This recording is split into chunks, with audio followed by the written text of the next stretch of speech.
Hi friends, বাবুস কিচেনে সবাইকে welcome করে আজ আমি আপনাদের সামনে আরও একটি রেসিপি নিয়ে হাজির হয়েছি।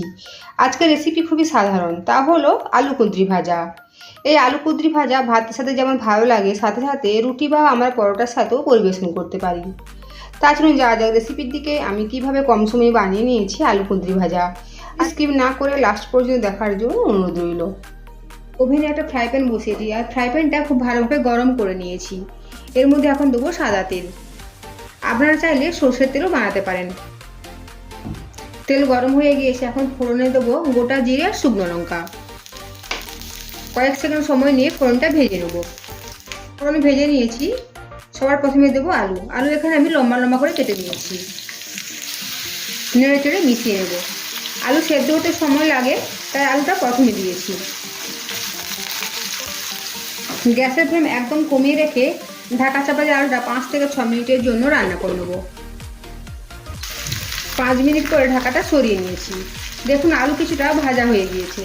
এখন দেবো লম্বা করে কেটে নেওয়া কুঁদরি।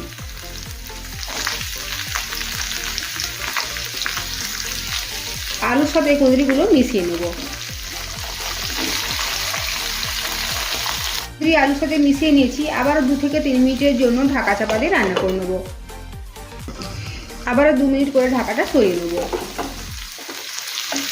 একবার সব কিছু নেড়ে নেব। এখন দেবো পরিমাণ মতো লবণ।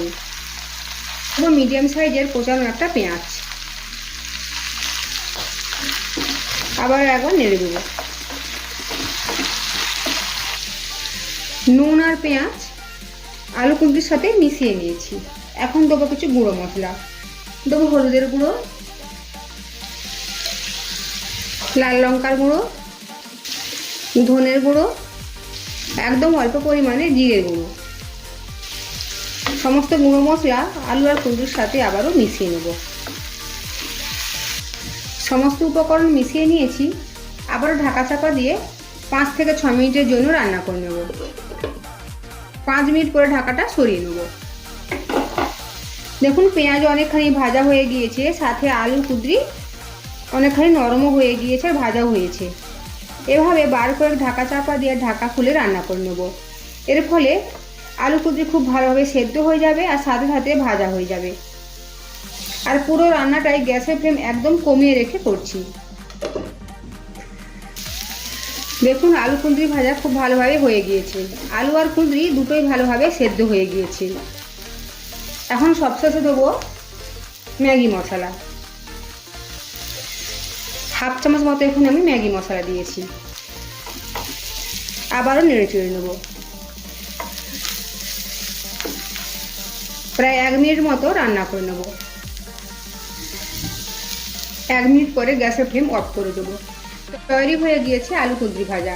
আজকের আমার এই রেসিপি যদি আপনাদের ভালো লেগে থাকে তো অবশ্যই কমেন্ট করে জানাবেন কেমন হয়েছে। সাথে লাইক শেয়ার ও সাবস্ক্রাইব করার জন্য অনুরোধ রইল।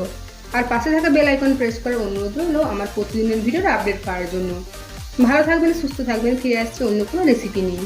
আর ভিডিওটি লাস্ট পর্যন্ত দেখার জন্য ধন্যবাদ।